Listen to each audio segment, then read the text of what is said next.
여러분, 코딩의 미래 상상해 보신 적 있으세요?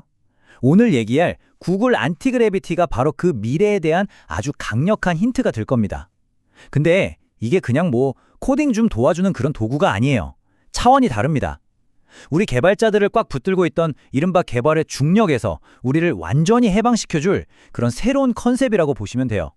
지금까지 AI는 뭐였죠? 그냥 우리가 코딩할 때 옆에서 좀 도와주는 뭐랄까 조수 같은 역할이었잖아요? 근데 이제 판이 완전히 바뀌고 있습니다. AI가 그냥 돕는 걸 넘어서 진짜 숙련된 개발자처럼 스스로 생각하고 계획하고 심지어 실행까지 하는 바로 자율형 에이전트의 시대가 열리고 있는 거죠. 이제 AI는 코드 몇 줄 제안하는 수준이 아니라 프로젝트 전체를 맡아서 끝내주는 든든한 동료가 되는 겁니다.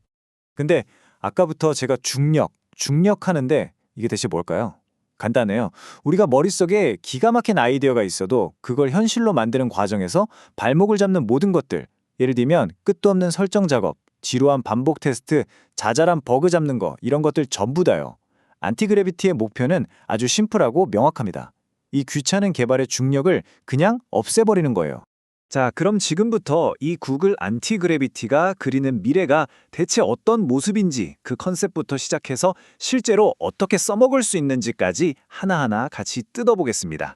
자, 첫 번째 섹션입니다. 코딩의 중력에서 벗어나기. 왜 안티그래비티 같은 툴이 지금 이 시점에 나올 수밖에 없었는지. 그러니까 개발의 진화라는 큰 그림에서 한번 살펴보자는 거죠.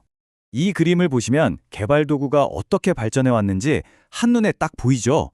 옛날에 우리 하나부터 열까지 다 직접 쳤잖아요. 그게 1세대 수동 편집기 시대고요. 그 다음엔 AI가 코드 추천해주는 2세대 코파일럿 시대가 왔죠. 그리고 바로 지금 AI 에이전트가 작업 전체를 리드하는 3세대 에이전트 우선 플랫폼의 시대로 넘어가고 있는 겁니다. 안티그래비티가 바로 여기에 속하는 거죠. 그러니까 핵심은 이거예요. 예전엔 도와주는 도구였다면 이제는 전체 업무를 대신해주는 에이전트로 넘어갔다는 거. 이건 그냥 기능 하나 추가된 게 아니라 개발을 하는 방식 자체가, 이 패러다임 자체가 뿌리부터 바뀌고 있다는 뜻입니다. 자, 그럼 안티그래비티는 도대체 어떻게 이렇게 똑똑한 AI 에이전트랑 우리 인간 개발자가 완벽하게 협업하도록 만들었을까요? 그 비밀은 바로 4가지 핵심 철학에 있습니다. 이걸 하나씩 살펴보죠. 네, 여기 보시는 것처럼 안티그래비티는 4개의 단단한 기둥 위에 서 있습니다. 바로 신뢰, 자율성, 피드백, 그리고 자기 개선. 이 4가지가 있어야 AI가 그냥 기계가 아니라 진짜 내 옆자리 동료, 파트너가 될 수 있는 거거든요. 자, 하나씩 자세히 볼까요? 첫 번째 기둥은 바로 신뢰입니다. 생각해보세요.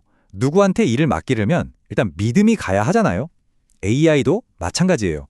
그래서 안티그래비티는 막 복잡한 코드 로그를 다 보여주는 대신에 사람이 딱 보고 이해할 수 있는 요약본, 아티팩트라는 걸 만들어서 줍니다. 예를 들면 작업 계획서나 결과 보고서 같은 거죠. 나 앞으로 이렇게 일할 건데 한번 보실래요? 하고 먼저 물어봐 주니까 믿음이 가죠. 두 번째는 자율성입니다. 와, 이게 진짜 대박인데요. 이 에이전트는 그냥 코드 에디터 안에 갇혀있는 애가 아니에요. 우리 대신 터미널 열어서 명령어 치고 심지어 웹브라우저까지 직접 켜서 자기가 짠 코드가 잘 돌아가는지 테스트까지 합니다. 이 모든 걸 사람 손 하나 안 거치고 스스로 해요. 그냥 코드만 뱉어내는 생성기랑은 차원이 다른 거죠. 세 번째 기둥은 피드백이에요. 우리가 보통 구글 문서에서 특정 문장 콕 집어서 댓글 달잖아요. 똑같습니다. 에이전트가 만들어낸 결과물에 대해서 이 부분은 이렇게 바꿔줘 하고 댓글을 달면 에이전트가 하던 일에 멈추지 않고 실시간으로 그걸 반영해서 코드를 고칩니다. 소통 방식이 엄청나게 부드러워지는 거죠. 그쵸? 그리고 마지막 4번째, 바로 자기 개선입니다. 이 에이전트는 그냥 시키는 일만 하는 로봇이 아니에요. 과거에 했던 작업이나 우리가 줬던 피드백을 전부 다 기억하고 학습합니다. 그래서 시간이 지날수록 프로젝트를 같이 하면 할수록 점점 더 똑똑해지고 내 스타일에 딱 맞는 최고의 파트너가 되어가는 거죠. 와, 이거 진짜 쓸수록 나를 더 잘하는 동료가 하나 생기는 거나 마찬가지네요. 자, 그럼 이렇게 강력한 기능들을 우리가 실제로 어떻게 쓸 수 있을까요?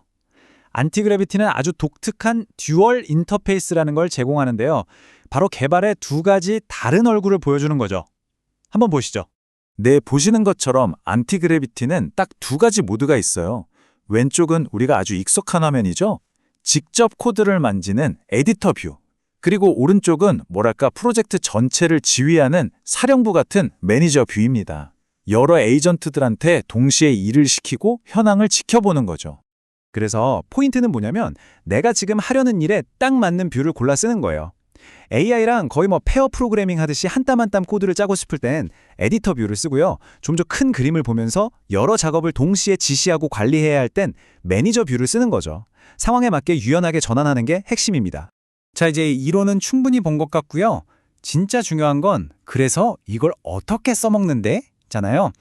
지금부터는 실제로 안티그래비티를 사용할 때 아주 유용한 팁 몇 가지를 알려드릴게요. 안티그래비티를 가장 잘 쓰는 방법은 바로 아티팩트 우선 워크플로우를 따르는 겁니다. 이게 뭐냐면요. 우리가 집 지을 때 설계도부터 먼저 보고 검토하잖아요. 그거랑 똑같아요. 에이전트한테 무작정 코드 짜 하는 게 아니라 일단 어떻게 할 건지 계획서, 아티팩트부터 가져와봐 라고 하는 거죠. 그 계획을 보고 우리가 먼저 승인을 하면 그때서야 코드를 짜기 시작하는 방식이에요. 이렇게 하면 훨씬 엉뚱한 결과가 나올 확률이 줄어들고 안정적이겠죠?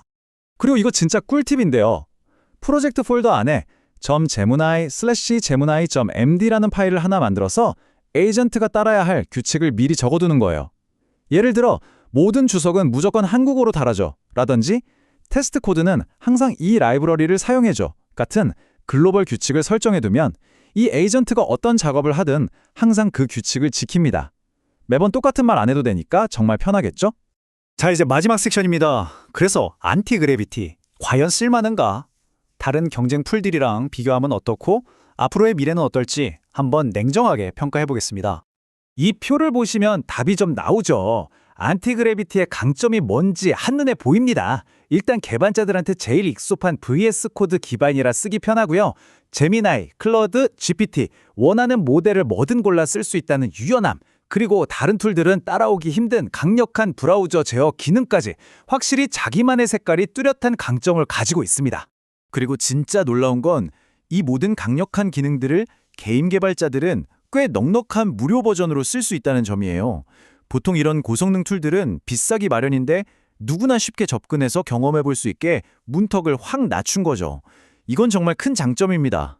결론적으로 안티그래비티는 그냥 코딩 빨리 하는 법을 알려주는 도구가 아닙니다. 이건 개발자의 역할을 근본적으로 바꾸는 게임 체인저예요. 우리가 더 이상 코드 한 줄 한 줄에 매달리는 코더가 아니라 전체 시스템을 설계하고 AI 에이전트를 지휘하는 아키텍트나 오케스트라 지휘자로 한 단계 도약하게 만드는 거죠. 자, 그럼 이런 흐름의 끝에는 어떤 미래가 있을까요? 마지막으로 이런 질문을 던져보게 됩니다. 만약 언젠가 AI 에이전트가 정말로 코딩의 모든 과정을 완벽하게 해내는 날이 온다면 과연 우리 인간 개발자의 역할은 무엇이 될까요? 한 번쯤 진지하게 고민해볼 문제인 것 같습니다. 여러분의 생각은 어떠신가요?